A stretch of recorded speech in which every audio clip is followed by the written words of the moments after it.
நெய், எண்ணெய் இது ரெண்டுமே சேர்க்காம வீட்டில் இருக்கக்கூடிய ரெண்டு ரொம்ப சிம்பிளான இன்க்ரீடியன்ஸை பயன்படுத்தி 10 நிமிஷத்தில் எல்லாராலையும் எளிமையாக செய்யக்கூடிய ஒரு டேஸ்டான பர்ஃபி ரெசிபி தாங்க இந்த வீடியோவில் எப்படி செய்யறதுன்னு பார்க்க போகிறோம். Welcome to super kitchen. நீங்கள் இந்த வீடியோவை ஃபர்ஸ்ட் டைம் பார்க்கறதா இருந்தால் நம்ம சேனலை சப்ஸ்கிரைப் பண்ணிக்கோங்க. இந்த பர்ஃபி செய்யறதுக்கு 1 கப் அளவுக்கு பச்சை வேர்க்கடலை எடுத்திருக்கேன். உங்ககிட்ட பச்சை வேர்க்கடலை இல்லை, வறுத்த வேர்க்கடலை தான் இருக்குது அப்படின்னா தாராளமாக இந்த பர்ஃபி செய்யறதுக்கு பயன்படுத்திக்கலாம். இந்த வேர்க்கடலையை கேஸ் ஸ்டவ்வை ஆன் பண்ணிவிட்டு ஸ்டவ்வில் ஒரு அடிகனமாக இருக்கிற பேன் வச்சுக்கோங்க. இந்த பேனில் இந்த கடலையை சேர்த்துக்கலாம். இப்போ கேஸோட தீயை நல்லா மிதமாக மாற்றிடுங்க. நான் பச்சை வேர்க்கடலை சேர்க்கறதுனால 4 நிமிஷத்துக்கு மிதமான தீயிலேயே இதை நல்லா வறுத்து எடுக்க போகிறேன். உங்ககிட்ட வறுத்த வேர்க்கடலை தான் இருக்குது, அதை சேர்க்குற பட்சத்தில் 2 நிமிஷமே போதுமானது. இப்போ 4 நிமிஷம் நல்லா வறுத்து முடிச்சதுக்கப்புறமா நம்ம விரல்களால் ஒரு கடலையை எடுத்துட்டு நல்லா கசக்கி பார்த்தோன்னா இந்த கடலையில் இருக்கிற தோல் நல்லா வயண்டு நீங்கி வரணும். இதுதான் கரெக்டான வறுபட்ட பதம். இப்போ கேஸ் ஸ்டவ்வை ஆஃப் பண்ணிவிட்டு வறுத்த இந்த கடலையை வேறு ஒரு தட்டுக்கு மாற்றிக்கலாம்.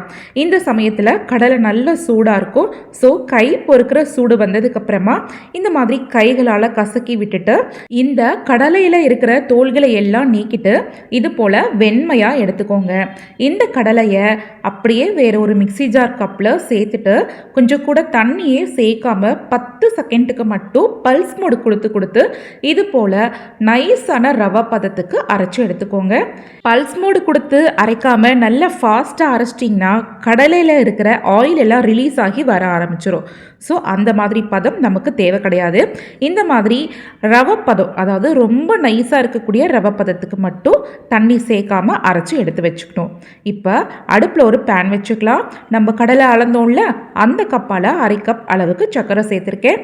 இது கூட 1/4 கப் அளவுக்கு தண்ணி சேர்த்துக்கலாம். நீங்கள் சர்க்கரை சேர்க்கறதுல விருப்பம் இல்லைன்னா தாராளமாக நாட்டு சர்க்கரையோ அப்படி இல்லாட்டா வெல்லத்தை கூட பொடிச்சிட்டு மெஷர் பண்ணிவிட்டு சேர்த்துக்கோங்க.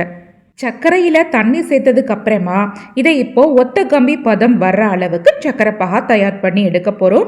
கரெக்டாக இந்த சர்க்கரை பாகு ஒத்த கம்பி பதம் வந்ததுக்கு அப்புறமா நம்ம பொடிச்சு வச்சுருந்த வேர்க்கடலை பொடியை இது கூட சேர்த்துக்கலாம். இந்த பர்ஃபியோட சாஃப்டான டெக்ஸ்சருக்கு நம்ம ரெடி பண்ணக்கூடிய இந்த சர்க்கரை பாகோட ஒத்த கம்பி பதத்தில் தாங்க இருக்குது. அதனால தான் சொல்கிறேன், கரெக்டாக ஒத்த கம்பி பதம் வந்ததுக்கு அப்புறமா நம்ம பொடிச்சு வச்சுருந்த வேர்க்கடலை பொடியை சேர்த்துட்டு இது போல் நல்லா கலந்து விட்டுக்கோங்க. கலந்து கொடுக்கும் போது இது கொஞ்சம் கூட கட்டிப்படாது. கலந்து கொடுக்கறதுக்கும் ரொம்பவே ஈஸியாக இருக்கும். இப்போ இந்த பர்ஃபிக்கு ஒரு வாசனை தேவை, அதுக்காக கொஞ்சமாக ஏலக்காய் பொடி சேர்த்துக்கிறேன். நீங்கள் ஏலக்காய் பொடி சேர்க்குறதுல விருப்பம் இல்லை, எங்களுக்கு வேர்க்கடலையோட ஃப்ளேவர் மட்டும் இருந்தால் போதும்னு நினச்சிங்கன்னா தாராளமாக ஏலக்காய் பொடி சேர்க்குறத ஸ்கிப் பண்ணிக்கோங்க. நான் இன்றைக்கி கொஞ்சமாக ஏலக்காய் பொடி சேர்த்துட்டு கலந்து கொடுத்துக்கிறேன். நம்ம இதை ரொம்ப போட்டு சொயட்டி கலந்து விட்டுக்கிட்டே இருக்கணுன்ற அவசியமே கிடையாதுங்க. வேர்க்கடலை பொடி சேர்த்ததுக்கப்புறம் ஜஸ்ட் ஒரு 5 மினிட்ஸ் மட்டும் கண்டினியூஸாக கலந்து விட்டுக்கிட்டே வந்தீங்கன்னா, இதில் சேர்த்துருக்கிறது வேர்க்கடலை அப்படின்றதுனால கொஞ்சம் கூட நெய்யோ எண்ணெயோ சேர்க்கணுன்ற அவசியமே இல்லை. இதிலிருந்தே ஆயில் ரிலீஸ் ஆகி வர ஆரம்பிக்கும். அப்புறமா கொஞ்சம் கூட பேன்லேயுமே ஒட்டாமல் இது போல் ஒரு ஹல்வா கன்சிஸ்டன்சிக்கு சூப்பராக ரெடியாகி வந்துடும். இப்போ கேஸ் ஃப்ளேமை ஆஃப் பண்ணிவிடுங்க.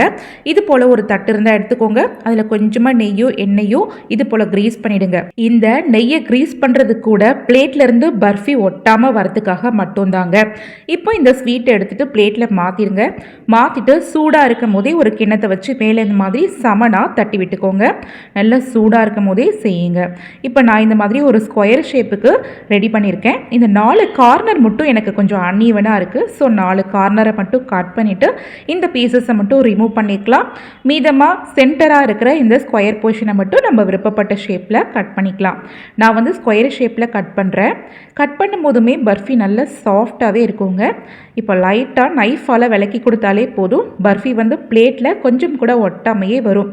இப்போ பாருங்கள், வேர்க்கடலை சர்க்கரை இது 2 வச்சு சூப்பராக நெய் எண்ணெய் இது ரெண்டுமே சேர்க்காம 10 நிமிஷத்தில் ரெடி பண்ணக்கூடிய ஒரு சாஃப்டான பர்ஃபி ரெசிபி செஞ்சு முடிச்சாச்சுங்க.